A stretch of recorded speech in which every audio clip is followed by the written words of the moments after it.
Bueno, vamos a dar paso a Juan Camilo Reyes. Juan Camilo Reyes es director Cyber and Intelligent Product Management Andean División de Mastercard. Hola Juan Camilo, bienvenido. ¿Cómo estás? Con dos micrófonos. Vale, gracias. Por favor, voy a leer un poquito la biografía de Juan Camilo. Juan Camilo es ingeniero electrónico por la Pontificia Universidad Javeriana y tiene un MBA por la Birmingham Business School de la Universidad de Birmingham. Además, cuenta con una certificación como profesional de seguridad de la información por ISC2 y un programa profesional de ciberseguridad para ejecutivos de la Universidad de Oxford. Antes de unirse a Mastercard, Juan Camilo trabajó por más de 10 años en diferentes organizaciones internacionales y multinacionales. Qué gusto, Juan Camilo. Te dejo Janet, en muchas gracias. Esto es mío, ¿no? ¿Cómo están, señores? Buenos días. ¿Cómo les va? Me encanta verlos con ánimo a esta hora todavía. Si uno después empieza a bajarse el ánimo, pero bueno. Y soy un privilegiado que Isaac me haya otorgado esta oportunidad de estar en este horario particularmente, que es un horario prime para nosotros los expositores. Muchas gracias, Isaac. De parte de Mastercard, un saludo. No vengo a ofrecerles tarjetas de crédito. Tranquilos, tranquilos. Es que increíblemente, y les voy a contar un poco de mi experiencia también. Hoy vamos a hablar de mi experiencia también. ¿Qué hace Mastercard? ¿Qué hace un tipo de Mastercard parado aquí hablándome de ciberseguridad? ¿Qué hace Mastercard? ¿Saben ustedes? ¿Cuál es la respuesta normal? Tarjetas de crédito. Pues no, Mastercard es una compañía de tecnología. Mastercard es una compañía que se encarga de unir dos mundos. El mundo de el banco emisor con su tarjeta viente y del banco adquirente con su comercio. Nosotros nos paramos en la mitad y ofrecemos toda la infraestructura para interconectar esos dos mundos y generamos la red más grande, eso que han escuchado en las propagandas de Mastercard.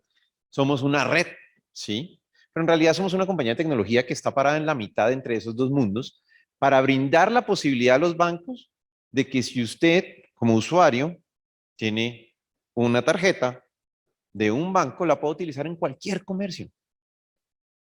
¿Y eso qué requiere? Tecnología, claramente.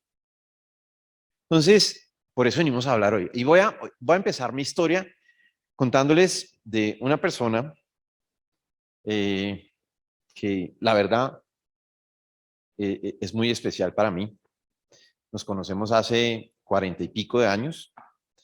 A veces me disgusto con esa persona, a veces tenemos buenos momentos, pero igual pues nos toca soportarnos todo el tiempo. Y no vayan a creer que voy a hablar de mí porque qué pereza. Pero voy a contarles un poquito de mi experiencia y por qué llegué a Mastercard y cómo terminamos en Mastercard hablando de este tema de ciberseguridad.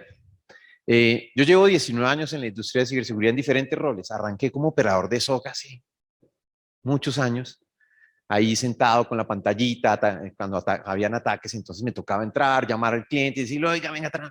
Luego fui ingeniero postventa, entonces iba, arreglaba firewalls, me sentaba con mi equipo a montar el firewall, a correr cuando teníamos algún problema, etcétera. Luego fui ingeniero preventa, esos que se paran a contarles, no es que esta solución es lo máximo para usted, entonces esta solución hace A, B, C, D, y tienen la capacidad de unir esos dos mundos, el comercial y el técnico, y sí, después fui vendedor, por favor, no me vayan a pegar. Es parte del ejercicio, después me fui al lado oscuro, sí, señores, Darth Vader completo. Y lastimosamente, no, afortunadamente, llevo mucho tiempo después liderando servicios de seguridad. Fui líder de servicios gestionados de seguridad, o sea, donde teníamos el chicharrón de mantener un SOC. Chicharrón decimos en Colombia una cosa muy difícil. Ah, ya me delató el acento, ¿no? Perdón. Soy bogotano de nacimiento. Y fui líder de unidades de negocios de seguridad, incluidas consultoras en IBM particularmente, donde tuve pues bastante rato mi experiencia. Pero a lo que quiero llegar no es a contarles mi hoja de eso, no vale 5. Aquí lo que quiero hablar es de esta etapa.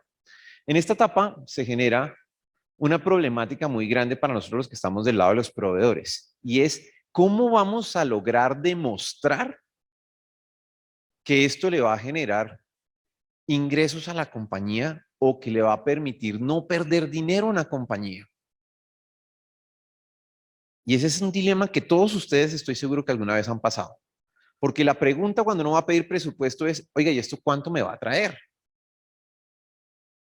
Y entonces usted está compitiendo por el presupuesto de la compañía y en ese presupuesto, en la competencia, está el proyecto de marketing, que llena el de marketing y dice, no, si hacemos esta campaña, entonces vamos a tener la posibilidad de traer tanto dinero. Y usted viene a decir, no, es que yo necesito comprar esta tecnología porque necesitamos protegernos. Sí, ¿cuánto me va a traer eso? No, en realidad es que no vamos a perder. Listo, ¿cuánto no vamos a perder?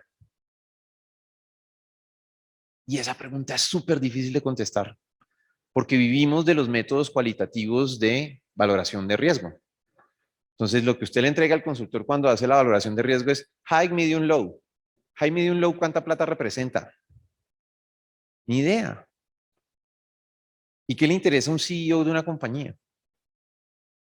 Hacer más con menos. Esa es la ecuación más sencilla del mundo.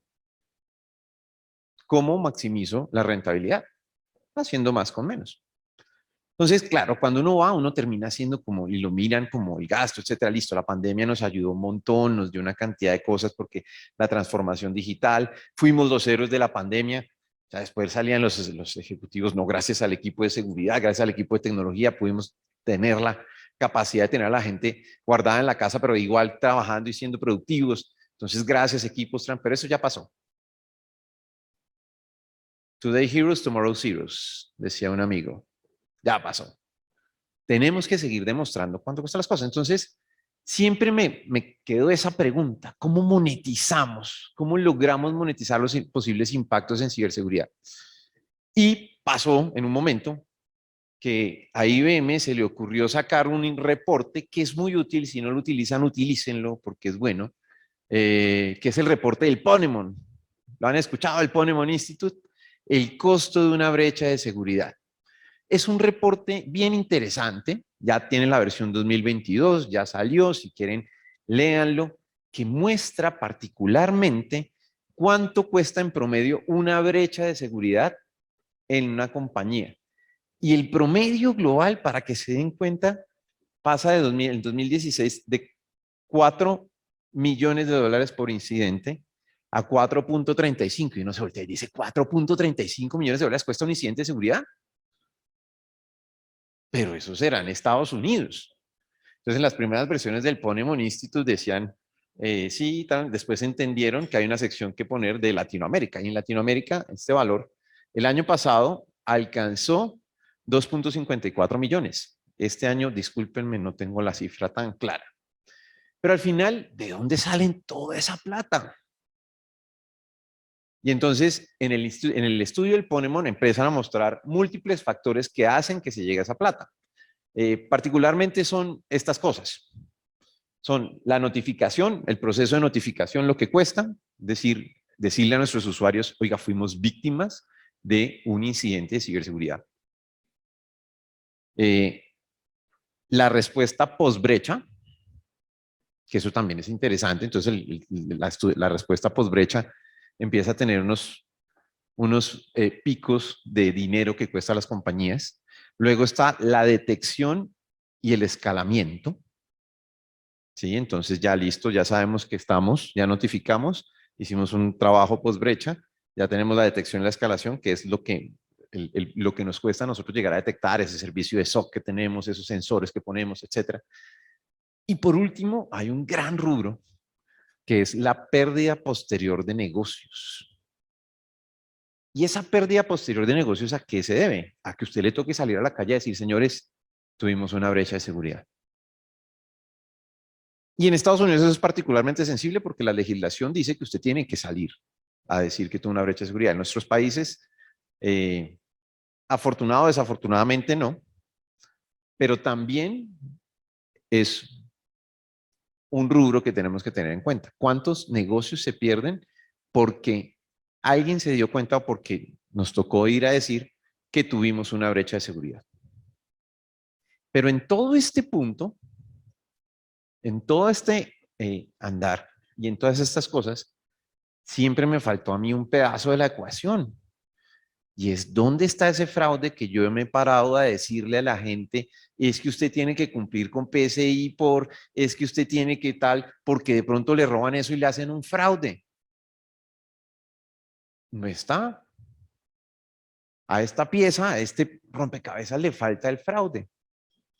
Y debo confesarles que por eso me pareció atractivo el día que Mastercard me llamó y me dijo, oiga, venga a trabajar con nosotros. Porque por primera vez voy a ver de frente qué pasa con el fraude. O sea, en realidad es así como nos lo imaginábamos y como contábamos y como decíamos la historia de que no es que le van a robar y que le van a hacer. Y tienen el feedback. Termino en Mastercard por eso particularmente. Encontrar ese verdadero punto de unión entre fraude y ciberseguridad. Ese punto que, ahora, yendo particularmente al mundo de tarjetas de crédito, pero ese mundo que todos nos dicen, oye, ¿por qué hay que cumplir PCI? Porque es que hay que mantener cuidada la información de los tarjetavientes, pero eso en realidad, listo, ¿qué tanto lo utilizan los delincuentes para poder hacer fraudes, para poder hacer cosas? Y oh, sorpresa, muchachos, desde que llegué a Mastercard me he dado cuenta que el fraude es el día a día de las entidades financieras, que es parte del negocio. Ellos saben perfectamente que tiene su rubro de fraude. Y ese rubro de fraude, tienen días en que llegamos nosotros de Mastercard, oiga, tuvo un fraude, perdió $2 millones y ellos dicen, uy, mejoré un punto. Y uno, ¿cómo así? Claro, es parte del negocio, es parte del día a día, es parte de lo que hacen todas las organizaciones. Entonces digo yo, miércoles, entonces de este lado, del lado de la ciberseguridad, ¿qué tanto está haciendo funcional lo que hacemos? Y esto es lo que más me ha gustado a mí de estar en este mundo de Mastercard, de poder ver estos dos frentes, así mirarlos tan de frente y devolverlos. Perdón, me devuelvo un segundito. Entonces, hablemos de fraude. Entonces, lo primero que quiero reflexionar y que ha cambiado mucho desde que arrancamos en estos temas de ciberseguridad son los motivadores de los atacantes, los motivadores de los hackers. ¿Ustedes se acuerdan esos tiempos del, no sé, veo gente joven, entonces, del virus Sacer y esas cosas? ¿Sí se acuerdan cuando nos empezaron a tocar esos temas? ¿O todavía no estaban en el mundo de ciberseguridad? Bueno, eso es por allá, inicios del 2000, 2003, 2004. Salían esos hackers, ese particular, el del virus Sacer, era un señor que se llamaba Sven Haschen, alemán, un muchacho de colegio, cuyo objetivo era un reto. O sea, yo quiero retarme a sacar algo diferente. Lejos los días en que teníamos a los hackers que querían hacer las cosas por reto. Encontré este estudio, me pareció súper chévere, se llama Hacker Types, Motivation and Strategies, a Comprehensive Framework, sacado por Samuel Chung, Han Yu, Liu Kumar y David Yao para una universidad en Singapur, parte de una investigación, un proyecto de investigación que tenían, donde cogieron y clasificaron a los hackers en diferentes puntos. Entonces, ahí están las diferentes características. Están los novatos, los cyberpunks, los insiders, los de vieja guardia, los profesionales, los hacktivistas, las naciones, etcétera. Y se dieron a estudiar y a decir, oiga, ¿cuáles son los motivadores de los hackers hoy en día? Y pusieron estas categorías: curiosidad, temas financieros, notoriedad, venganza, recreación, ideología e impulsos sexuales. Y oh, sorpresa, financiero es el que más. O sea, claramente los hackers ya se dieron cuenta hace mucho tiempo que defraudar es lo que les va a entregar dinero. Porque antes creíamos nosotros que sí, qué lindo el muchacho que quería investigar y que quería descubrir algo de no, señores, ahora son empresas. En mi paso por IBM, tuve la oportunidad de compartir con la gente del X-Force. No sé si lo han escuchado, ese es el grupo de investigación de IBM.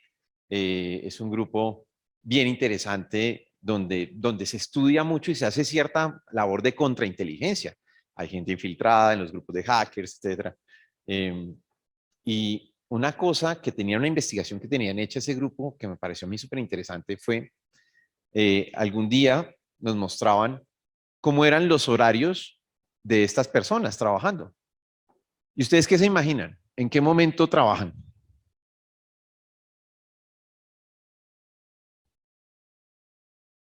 ¿Saben cuál es la respuesta? Trabajan de 8 a 6, como todos ustedes. Y tienen tiempos de vacaciones.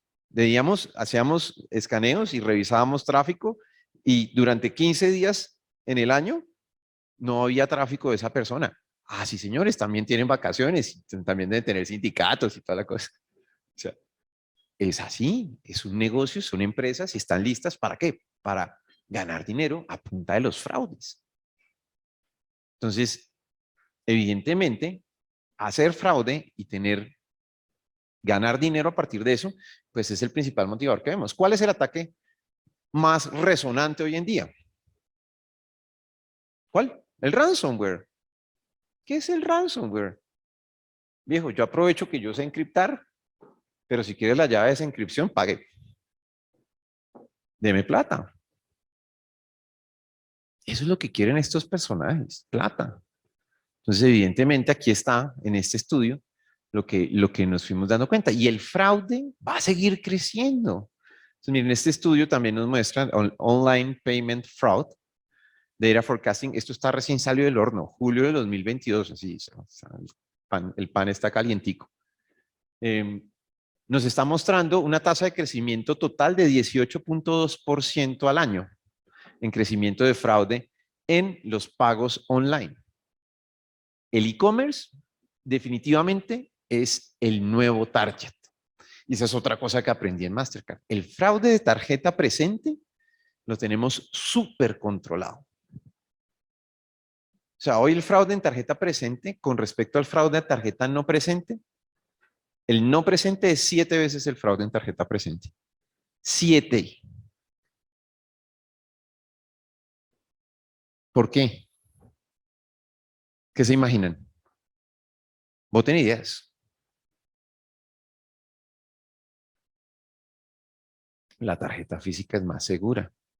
Nos inventamos el EMB Chip and PIN, que genera un pequeño criptograma que a los atacantes les cuesta mucho trabajo. Y si el criptograma no viaja, no hay transacción. Problema resuelto. Encripción. ¿Ustedes sabían de encripción? ¿Hace cuánto trabajan con encripción? N años. Es el pan nuestro de cada día, de los de ciberseguridad. N años trabajando los N protocolos, que el 310, que la de 256, que con todas las llaves públicas, llaves simétricas, llaves no simétricas, todo eso nos ayudó a controlar el tema del fraude en tarjeta presente, para que hoy en día no sea la principal preocupación de nosotros como franquicia. ¿Y dónde crecerá más rápido el fraude? En las transferencias de dinero, 21.6% en el tiempo. Es decir, pero todo a través de temas de plataformas digitales. Y aquí, entonces, estamos viendo nosotros en este gráfico, miren, por ejemplo, hacia dónde están apuntando. Fraude hacia aerolíneas, fraude en bienes digitales, fraude en bienes físicos, o sea, compra de temas físicos, transferencias de dinero y banking. Y esto a pesar de toda la tecnología que nosotros ponemos. Entonces eso también fue un aprendizaje súper bonito en Mastercard. Oiga, ¿cuál es la tecnología que estamos poniendo las franquicias para que se prevenga ese fraude? Y aunque ustedes no lo crean, es un montón. Cada que ustedes pasan una tarjeta de crédito por un POS o que hacen una compra por internet, nosotros hacemos calificación de riesgo y le entregamos al emisor insumos para su toma de decisiones de autorización, diciéndole, oiga, este comportamiento sí obedece o no obedece a esta persona. Lo hacemos incluso por segmento. Usted está en este segmento de clientes, ese segmento de clientes normalmente en este comercio gasta más o menos este dinero. Si está gastando más o menos, nosotros tenemos la capacidad de alertarle al banco y decirle, y todo eso a nivel global. Entonces, eso bien interesante. Tenemos la autenticación 3DS. Yo no sé, en ciberseguridad no hablamos mucho de 3DS, pero pues es la forma en que nosotros autenticamos transacciones en el mundo de los pagos.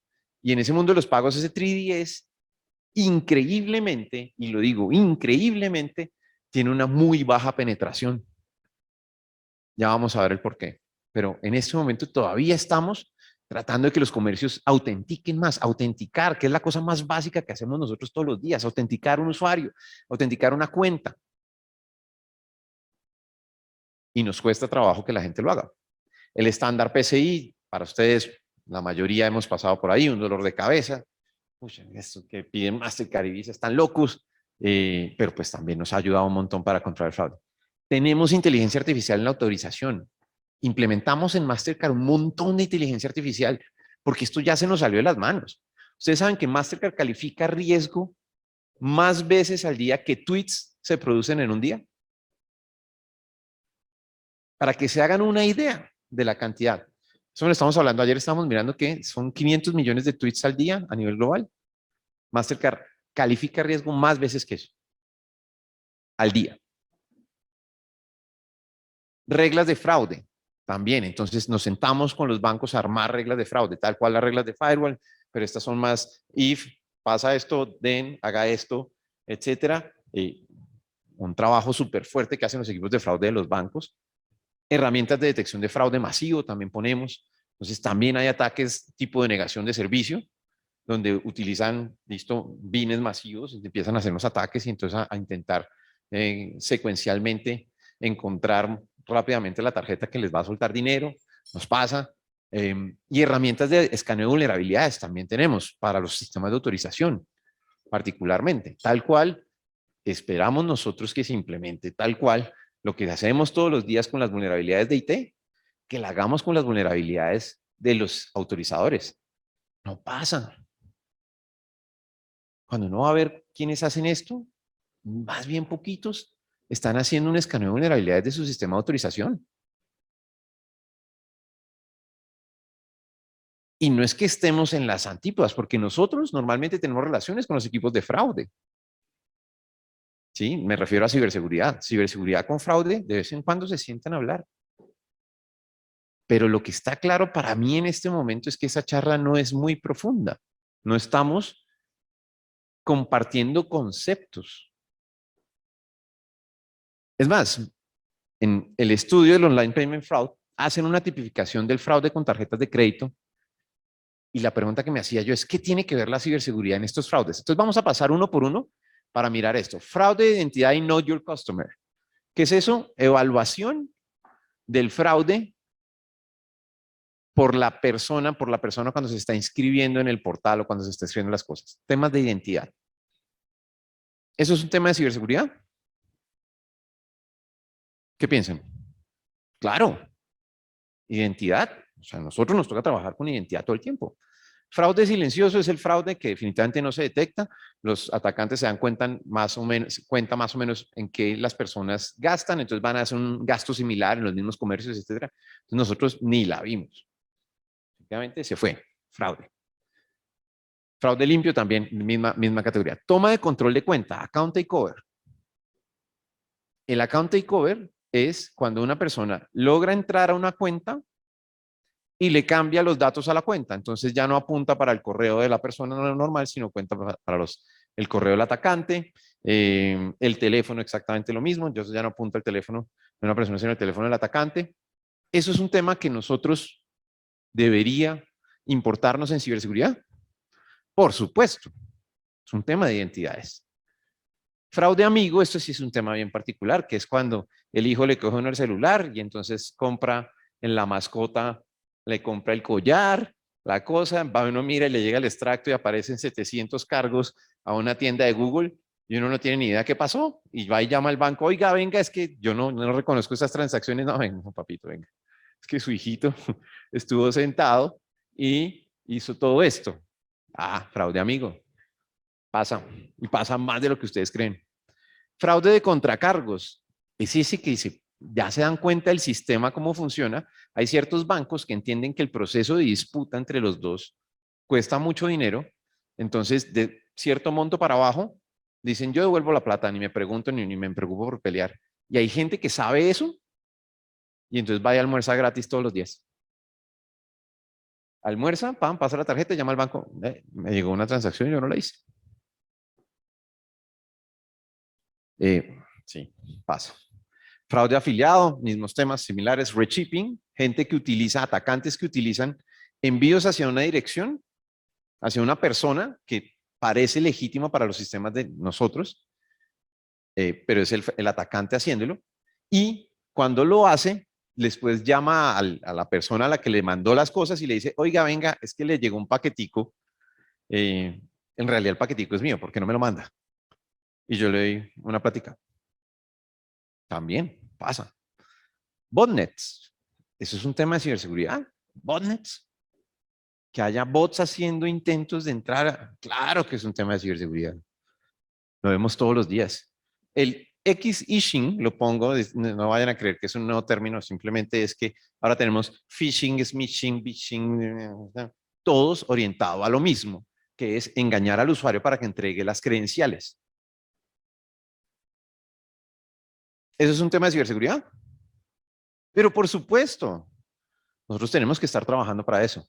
El walling es cuando van a pescar un pez gordo. ¿Han visto los correos comprometidos, los BEC, es que los llamamos? Enterprise Business Mail, BEM, Mail. ¿Sí los han visto? Llegan, ustedes son de ciberseguridad, ustedes saben. Uno puede hacer un paquetico rápido en un telnet a comunicarse con un servidor de correo y hacer parecer que es un correo del CEO diciéndole, oiga, le dicen al de finanzas, al CFO, oiga, estamos cerrando una negociación ya con esta gente, por favor envíeles 10 millones de dólares ya. Y los envían. Pasa. Walling se llama. Farming. Engañar los DNS, engañar bueno, no solo los DNS, también las ARPs, hacer ARP spoofing, etcétera, para engañar y decir que un servidor ya no es este el que contesta, sino contesta otro. También lo hacen. Todos estos son temas que son las principales causas de los fraudes en tarjetas de crédito y que tienen que ver con ciberseguridad. Y cuando yo hago un cliccito aquí, estos tienen mucho que ver con temas de robo de identidad. Robo de identidad. Y entonces uno se empieza a preguntar, pero venga, nosotros identidad, pero si eso lo trabajamos todos los días, ¿por qué nos va a pasar un tema de eso? Robo de identidad. Entonces, viendo estos temas y aprendiendo todo esto que hemos visto aquí en Mastercard, ya estoy decidido y voy a armar una patente. Ya mañana voy a salir a hacer eso porque definitivamente quiero llenarme de dinero. Y lo que voy a patentar es lo siguiente. Voy a patentar que cuando una persona ponga su usuario y su password, de alguna forma le llega al celular algo que le envíe otro password para que para que lo tenga que colocar y ya con eso solucionamos todos los temas de phishing. Mañana mismo voy a patentarlo. ¿Lo han escuchado alguna vez?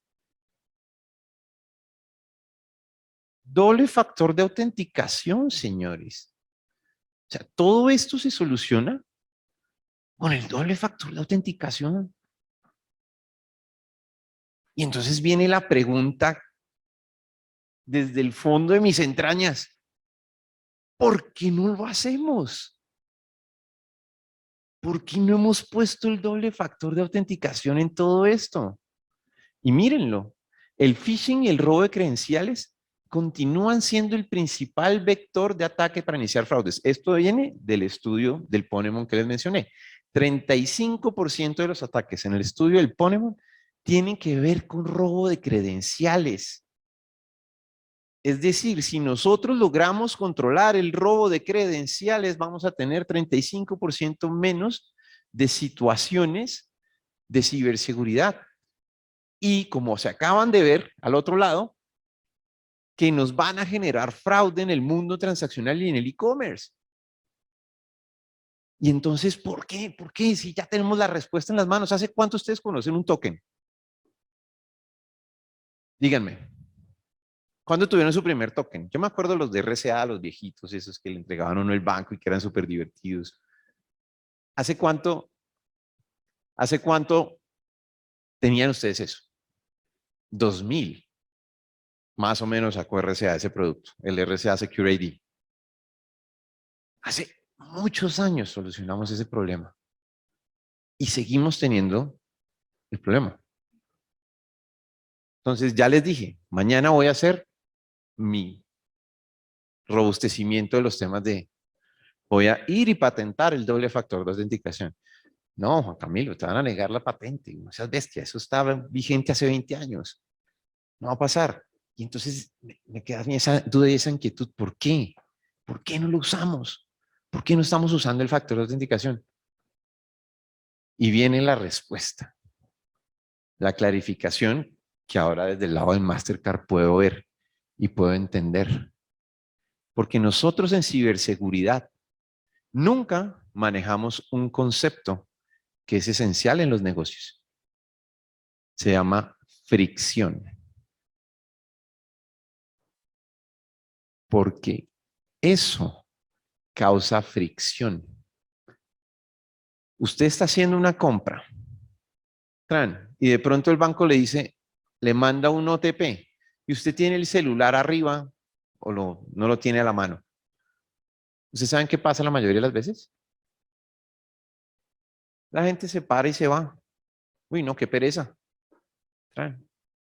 ¿Cómo me van a pedir todo eso? Entonces, lo que a mí me ha enseñado la vida en Mastercard es la importancia de la fricción. Es más, les voy a confesar temas que me han pasado. He estado sentados con clientes que les digo, oiga, es que hay que poner autenticación 3DS. Es que es lo mínimo, necesitamos que autentique. No, no porque se me bajan las ventas.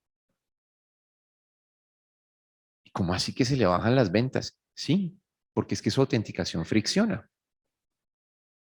Fricciona a los usuarios. Y yo ese concepto no lo tenía. Es más, voy a hacer una cosa con el permiso de Isaca. Yo soy CISP, que es del ISC cuadrado, que es una entidad. ¿Sí? Me tomé el trabajo de sentarme y mirar el Official Guide para del ISC cuadrado para el CISP. ¿Saben cuántas veces está la palabra fricción? Al menos en el que yo estudié, no sé si las nuevas versiones lo tengan. En el que yo estudié, ¿saben cuántas veces? 0. 0. ¿Por qué? Porque nosotros, los profesionales de ciberseguridad, estamos acostumbrados a trabajar al interno de una organización. Y en el interno de una organización, ¿importa la fricción? No. Yo le pongo la política al usuario y le digo, me vale 5. Si usted tiene que hacer 10 veces el password, a mí no me importa. Y creemos que el mundo es así y que el mundo nos va a recibir eso. Y la respuesta es no. Esta foto para mí es la fricción.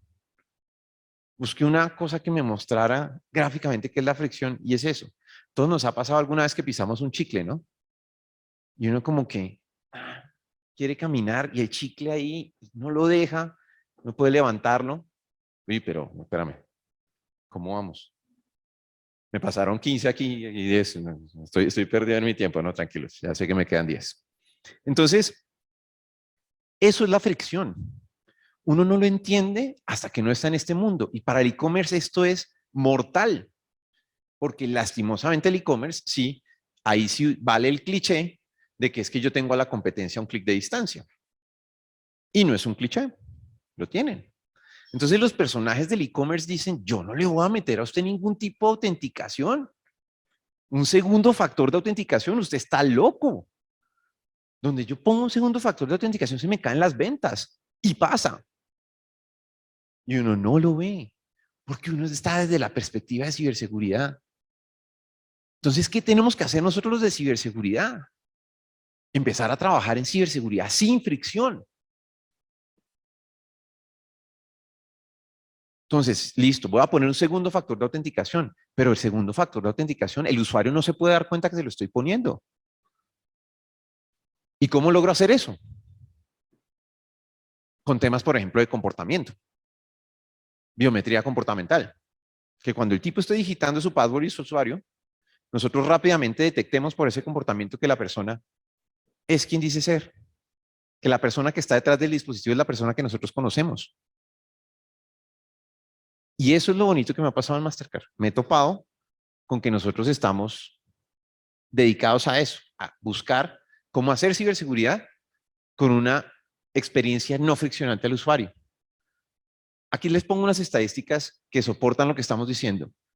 En un estudio, en el Zendesk Customer Experience Trend Report, dice, una mala experiencia puede llevar a desgaste del cliente. El 50% dicen que cambiarían a un competidor después de una mala experiencia. Y ustedes, profesionales de la ciberseguridad, ¿cuántas veces se sientan a hablar con la persona de experiencia del cliente? ¿Lo hacen? Muy poco. Porque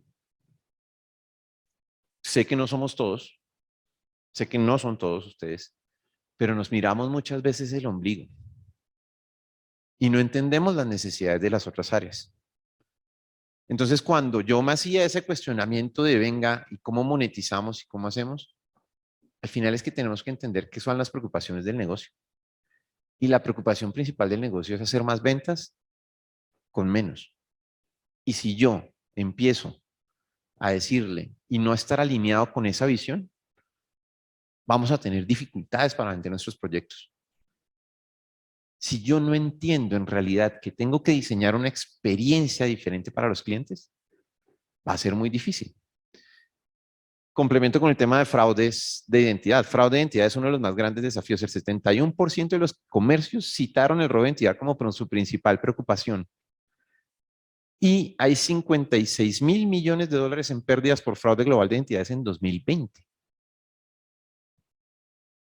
La identidad, que es un tema que nosotros, los profesionales de ciberseguridad, trabajamos todos los días, es un gran problema para el crecimiento del e-commerce.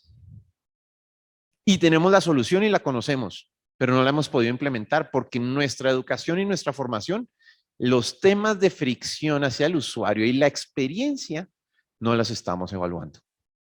No nos importan, porque a mí lo que me importa es cubrir el riesgo. Pero ahí es donde nos empiezan a señalar y a decir que nosotros no entendemos el negocio. Por si acaso, aquí venimos trabajando en Mastercard en tecnologías que ayudan sin fricción a verificar que una persona es quien dice ser, a validar que el dispositivo que utiliza es un dispositivo reconocido y adicionalmente a partir de biometría comportamental determinar que la persona que está detrás del dispositivo es la persona que nosotros conocemos. Aseguramos la cuenta a partir de los temas de 3DS y también validamos los temas transaccionales. Estas son las suites tecnológicas. Esto no es un tema comercial, esto es un tema académico. No voy a profundizar más al respecto. Pero, señores, pensemos en la experiencia del cliente. Seguridad sin fricción. Eso es una experiencia priceless. Aprendamos que es muy importante no friccionar al usuario. Les agradezco enormemente este honor. Para mí es un honor estar en este espacio. ¿Alguna pregunta? Gracias, gracias. Sí, por favor, una pregunta.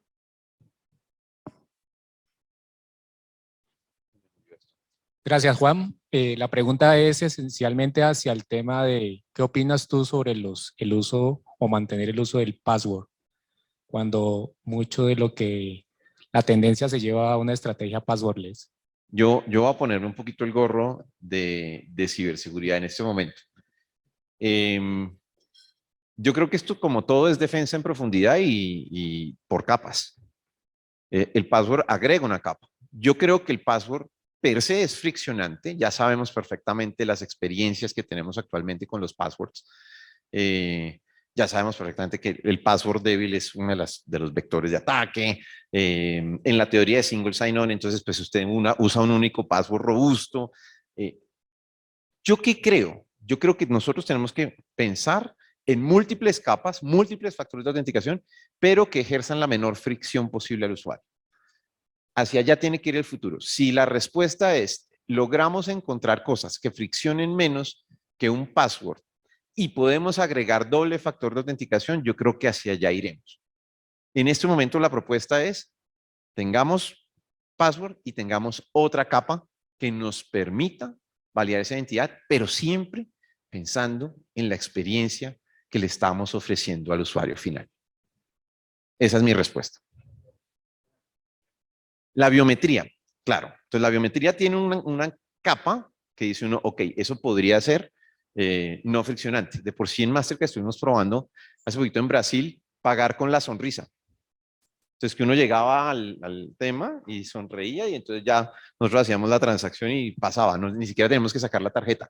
Nos fue bien, fue un piloto interesante. Creo yo que todavía nos falta evolucionar, pero nuevamente, no olvidemos el tema de defensa en capas. Yo creo que el doble factor de tener algo que se tiene o algo que se sabe o algo que se es, jugar con esas combinatorias sigue siendo una muy buena solución. Pero ahora agreguémosle el factor de pensar en la experiencia del cliente y pensar en la fricción que estamos causando. Gracias.